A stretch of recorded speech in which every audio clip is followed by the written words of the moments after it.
Today I'm sharing 3 very different from scratch summer recipes that are perfect for entertaining.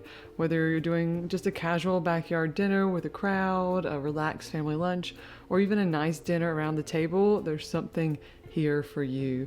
These are all crowd-pleasing recipes and made with fresh summer ingredients, and we've been enjoying them as everyday meals. They're flavorful, doable, and perfect for this summer season. I hope you enjoy and try one out.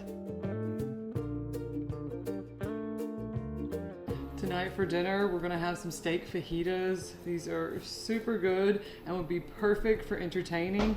I love meals like this that are actually really good but simple when you're having people over. I love this because you can make almost everything beforehand. You know, I'm gonna go ahead and slice the peppers and onions now in the morning, and then also marinate the steak. Actually, you can even do that the night before, because the longer it marinates, the better. So you can have everything pretty much prepared, then just kind of cook it, throw it on a platter, let everyone serve themselves, and you can easily double or triple it, especially if you're cooking the steak on a grill.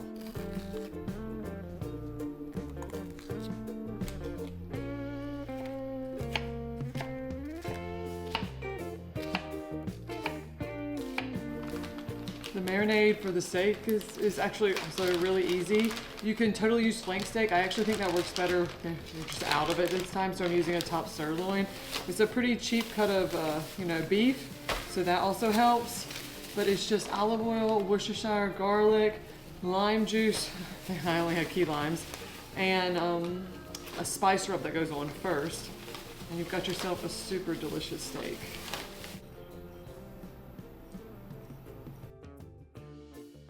Limes are a key ingredient to a lot of this meal, and having to juice this many key limes definitely makes me never want to make a key lime pie. But they definitely are sweeter and less tangy, which I do think my kids appreciated. In a matter of 10 minutes or so though, dinner is mostly prepped and ready. That's why I love this one for entertaining. And all before my morning dose of caffeine. I still cannot stomach coffee. I miss it so much, but I've been loving an iced matcha latte to give me a little bit of caffeine, and it doesn't give me any heartburn. My only problem with this is my boys really love it too. I think it's because I put a little splash of maple syrup in there.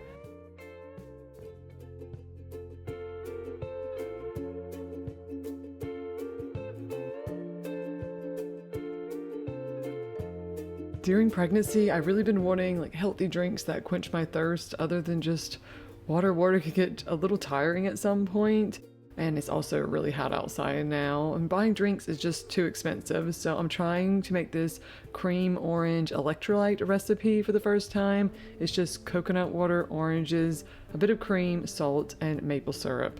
The recipe called for throwing in 2 oranges directly. I just juiced one and it was just way too much pulp for me, even just having one. So I think I'm just going to juice them next time, and maybe skip the cream too. It was not my favorite. Let me know if you have any good favorite summer drinks. Nothing is beating a lemonade or watermelon juice these days.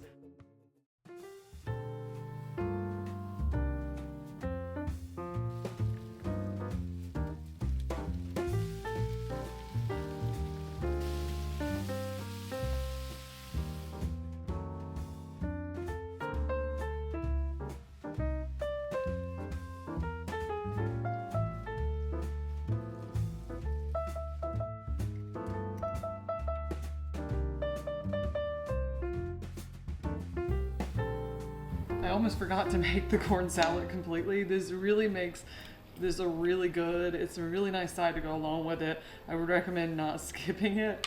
I don't know, I don't want me think of it. Honestly, I think I saw the corn in the refrigerator. And this can also be made beforehand, which would be great for entertaining. It's actually better if you make it a few hours before, then add the avocados at the end, of course. But it's just corn, tomatoes, and red onion with avocado at the end, and a nice simple dressing. If I have to squeeze another key lime today, though, I might pull my hair out.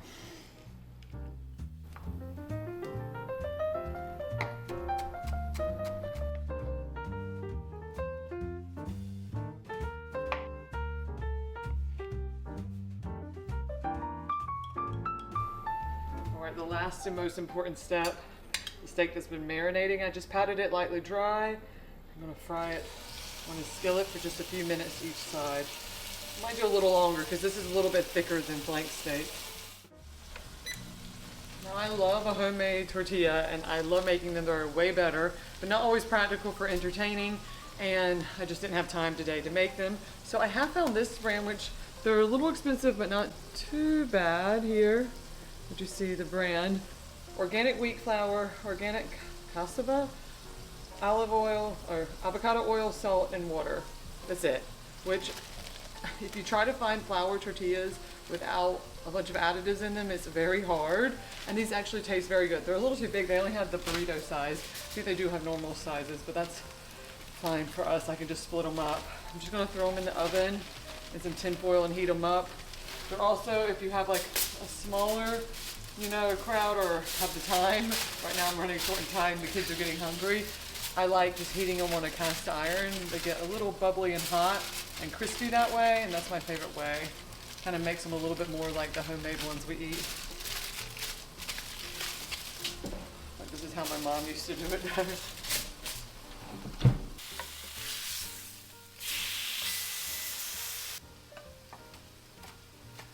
I always try to clean my cast iron immediately after I've used it, as it is so much easier to clean. I just throw a little bit of water in it while it's really hot and scrape off the brown bits, then rinse it out and put it right back on the heat. That kind of like dries it out, and after it's done, I wipe it with a little bit of oil.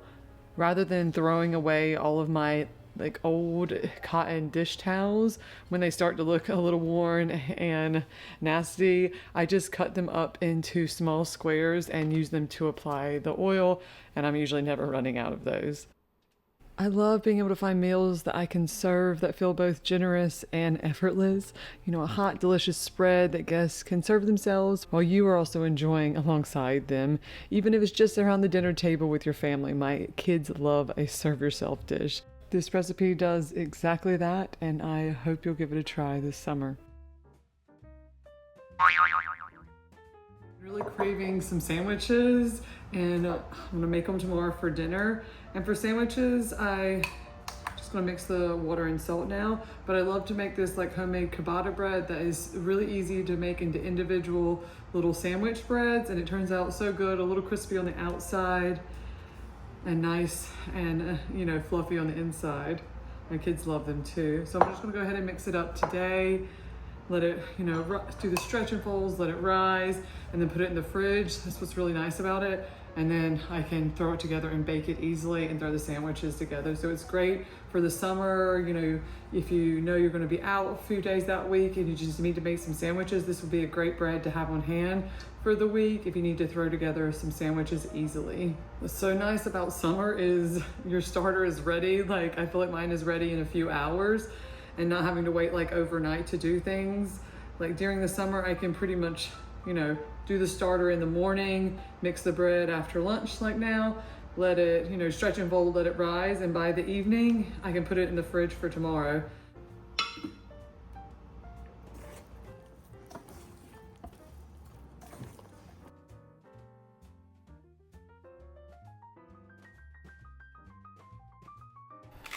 Tonight we are in for a treat. We're gonna have steak with some crispy fries and blistered green beans. It was planned to be our Sunday meal, but it's turned into our Monday meal, and that's okay. I have never made fries like this before. I usually just never bother, and I really meant to I had a bunch of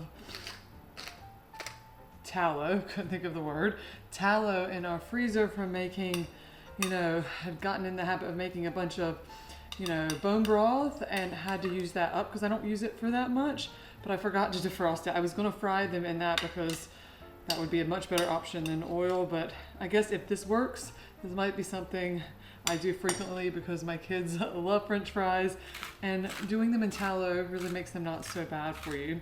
So I've got my russet potatoes here, classic starchy potato. You definitely want a starchy potato. I'm just gonna peel these and try my best to make them into even French fry shape. I'm sure they'll not be perfect. I've read that a serrated knife actually helps with them being more crispy, so I'm gonna try that. Got a nice sharp one here too. Then I'm just gonna let them soak in some water while I'm peeling all of them. Some recipes call for soaking them for, 30 to 60 minutes. And if you have the time, I think that helps slightly. I just don't have it today. So I'm just going to let them soak in water while I peel and cut, and then I'm going to rinse them, and then let them come to a boil in some cold water on the stove. And that's really the first step.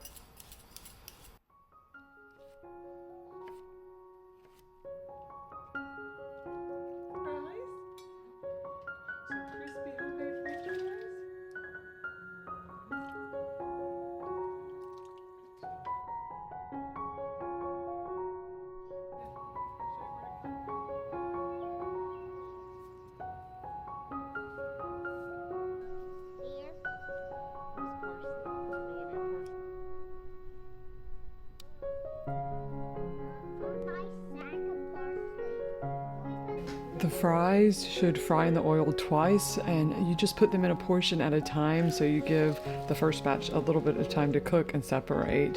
It's quite the process, but at least they only fry for a few minutes the first time and around 4 to 5 minutes the second time. In between, they do need to rest. That's how they kind of get crispy, but that gives just enough time to cook the steaks and beans. And now, homemade fries are delicious, but this truffle mayo really, it takes seconds to throw together and makes them memorable. I love a good steak and baked potato, but I think I've found something to top it, and the boys were just so excited to eat fries at home, and they are definitely better.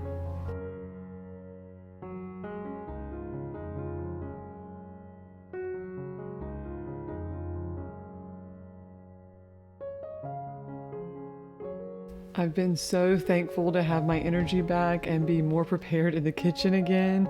This is the first evening I finally feel well enough to spend some time in the kitchen after dinner, and I'm gonna make some brown butter ice cream I've been wanting for weeks. Brown butter to me just makes anything better. It's deep, nutty, and adds a lot of flavor and richness and complexity. And it's gonna take this yummy custard-based ice cream and make it even better. I've seen a lot of butter focused ice creams on social media these days, so this is kind of like a way to do it, not like topping it with butter. I love that it's a little bit of a unique flavor, but still feels very comforting, and everyone will love it. Back to the sandwiches. How beautiful is this spread? I really like meals like this because they're both impressive but effortless. You could easily set all the ingredients out and let everyone build their own sandwich, creating a meal, that feels relaxed and welcoming while still looking and tasting special. The combination of flavors works surprisingly well, and it's not your typical sandwich. So you're creating something that's still familiar but just a little bit unexpected. With like a simple arugula salad on the side, you would have an easy summer meal that's fresh, beautiful, and thoughtfully prepared from scratch. You totally don't have to fry the prosciutto, but it helps if you have pregnant friends or just love the taste. I actually don't even like it like plain now, not fried. It caramelizes the sugar in the meat and really amplifies the flavor. It creates this salty umami punch, almost similar to bacon bits and bacon, which who doesn't love that? It also adds a nice crispiness to this sandwich, and 100% do not forget the oil and vinegar. It's not the same without it, kind of like Jersey Mike's. My toddler also has never loved tomatoes. I've tried them with mayo, all these different things, but he absolutely loved them in ricotta. I should have known. He loves cheese. That's just the good thing about trying out new combos like this, is I also find more ways to serve things for my children, and they also end up eating more things too. Well, thank you so much for spending a little bit of time in the kitchen with me this summer. Don't forget to follow along for all the other delicious meals and things we'll be doing. Take care.